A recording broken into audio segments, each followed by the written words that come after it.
Welcome to the Mother May I podcast, y'all. What's up?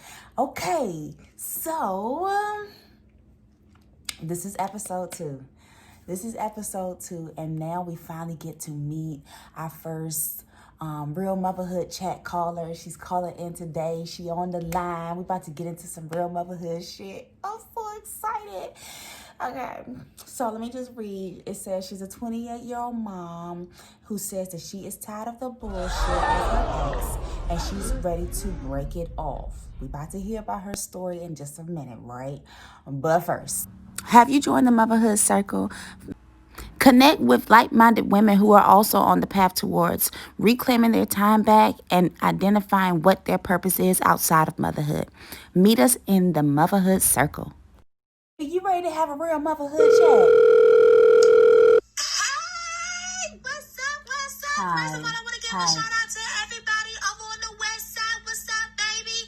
What's up to Poo Poo and Nuki and them? What's up, y'all? I'm going to be over there next week. Turn up for life. What's good? What's motherfucking good? Hi. Yes, girl. I really do. I'm so happy to be on your show or whatever. So yeah, I really do need some help, but I don't really know if you know how to help me because everybody say that you good with that kind of stuff, but I don't really know for real. So, do you really think you can help me? All right, so introduce yourself and tell me a little bit more about you. Girl, I'm a hot ass mess. Okay, can you tell me more about your story? My name is Sharidah. Hey y'all, some people around the way they call me Riri, but you can just call me Sharidah because I don't want you to confuse me with Rihanna or whatever, because we do look kind of like the same or whatever, but I'm not Rihanna. Like, I'm just not Rihanna. So just call me Sharidah. I'm Sharidah. I'm 28 years old or whatever, and basically I just need advice on how to get over my ex.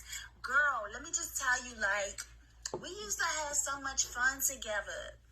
Like, for real, he was like my nigga for life. You know what I'm saying? He let me ride first class. He would take me out. Okay, not first class. Like, he would buy me stuff from Denny's and shit. And he would let me, like, upsize my meals. So, for real, he was bad. You know what I'm saying? So, he was cool. We was kicking it, and the D was good or whatnot. And now he don't want to be with me because he say I'm acting crazy and shit. So now I'm like, what do? I need to get over his ass. I'm done with his ass. And we ended up having a child together. So, like, I want to get over him, but we didn't have a child together. And now that we have a child together, I'm trying to figure out how I'm about to get over him and still go on with my life because I'm heartbroken. Like, I'm real sad for real.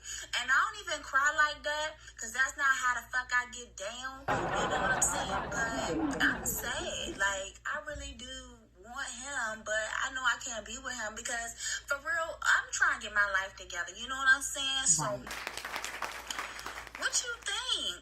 Okay, so first things first, I think that you need to, first of all, let's just breathe, okay? Let's just breathe and let's just take that into consideration because, girl, you're on 20. The second thing I want you to do is I want you to think about the fact that you have to make time for yourself too. You have to also consider the relationship that you have with yourself. And although you've been in this long relationship and you guys have this child together and all these other things, you can't neglect the relationship that you have with yourself because that's what's going to help you through this heartbreak. Because the reality of it is we all going to experience heartbreak or loss in some form or fashion. But it's about how we move on to the next step is what's going to really count, right? So, and eventually you may want to get in a relationship again. Eventually you may want to start out and go out and find somebody else you want to be with. That's cool. But in the meantime, between time, it's time to focus on you. It's time to build up and strengthen the relationship you have with yourself. The second thing I want you to do is practice better eating and sleeping habits. And I know you're probably looking at me like, girl, what are you talking about? But honestly, when your mind is so flustered and so focused on so much negativity, it's hard to even think and focus clearly. And if you're not getting enough rest and you're not eating and not sleeping and not taking care of yourself, on top of dealing with all the confusion that goes along with heartbreak, you can really set yourself up for some serious like health concerns. So you need to do that. You have to make sure that you're still resting and sleeping. If that means you need to change your sheets, if that means you need to spray some scents around the room, maybe try meditating or yoga. But these are the things you're going to have to do and be intentional about so that you can get the rest that you really need, because that's what's going to help guide you through this challenging time. On top of that, I think it's important for you to get around women who have been through some shit.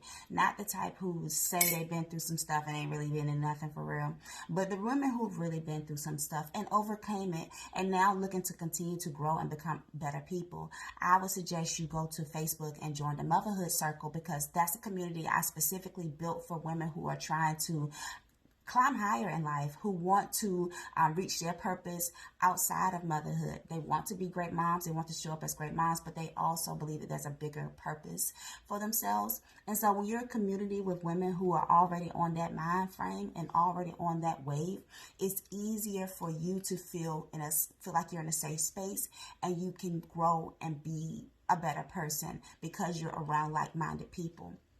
And that's power and community anyway. And so those are the type of things that I think you should be focusing in on right now, because those things are going to help you heal and help figure out what steps you need to take to be where you want to be. And I think that this also is important too. And I was just looking at some of my notes that I was jotting down while we were talking. But I think another thing that you also need to do is activate more relationships outside of the relationship that you had with your ex. Like, find relationships with other women, find relationships with your son, strengthen that relationship with yourself. Focus on these relationships, because these things are a part of my signature mother method that I talk about a lot, which is activate. A stands for activate, and activate is all about strengthening and supporting healthy relationships, because in order for you to shine and show up as the mom your kids need you to be, you have to activate healthy, sustainable relationships within yourself. So I want you to really focus in on those things and really, really give me some updates, some feedback on how this may have supported you, or what direction you feel like your life has taken as a result of this motherhood chat. Is that cool? Did she go? Did she go somewhere? Where's Sharidah? Sharidah! I think we may have lost connection or something. Sharidah? Turn the mic. Check the mic. Is it the mic? Check the mic. Sharidah! Sharidah, this is not the time. I'm sorry, girl. Listen, I had to get me some popcorn. I got hungry Right now, though? But I feel you, though. For real. I get you. I'm with you on that all the way, but I got to get me this little snack in, because in a minute, man about to get up, and I'm not going to deal with his shit. He's coming here reaching his hand in my popcorn. I can't have that for myself. Okay. I'm going to eat this snack, but thank you so much, boo. This is very helpful, and I appreciate everything you done did for me, for real. You're welcome. Like, if you ever need somebody to watch your kids, you know what I'm saying, don't call me, but I do know somebody who can hook you up. Like, if you want to go to McDonald's and you want like an extra sandwich or like another kids meal, they can actually add you another toy in the gym. Just go in there on Tuesdays and look for a little boy. He probably on the other side over there, but he can help you Sharidah, it's discount off your order and stuff. So you need to just let me know, and I can definitely get you the hookup. You know what I'm saying? Because I'm good for it. You know what I'm saying? I've been looking out for people, and you good people. You know what I'm saying? Sharidah. So if you ever need that, like I'm for real. I will hook you up. I will hook you up. Okay, it's cool, girl. I'm so glad that I was in a position to be able to support you and guide you through the challenges that you may be facing, because this is something that, even though a lot of people don't talk about it, they face the same type of things, you know what I'm saying? And people may pretend like their relationship is perfect and things are always rosy on the other end, but we have to be real with ourselves, and that's what this space in this chat is all about, boo. So I'm so happy that you found value in it. Well, thank you so much for tuning in to today's episode of Motherhood Podcast. I hope that this episode blessed you. I hope that you were able to find value in the content. And I hope that you can join us for an in-depth conversation about this topic by visiting the Motherhood Circle. Also, make sure you're following me on all social media platforms at WBH Johnson. And I'll see y'all back here on Wednesdays, 11 a.m., right here on the Mother Made podcast. Let's go.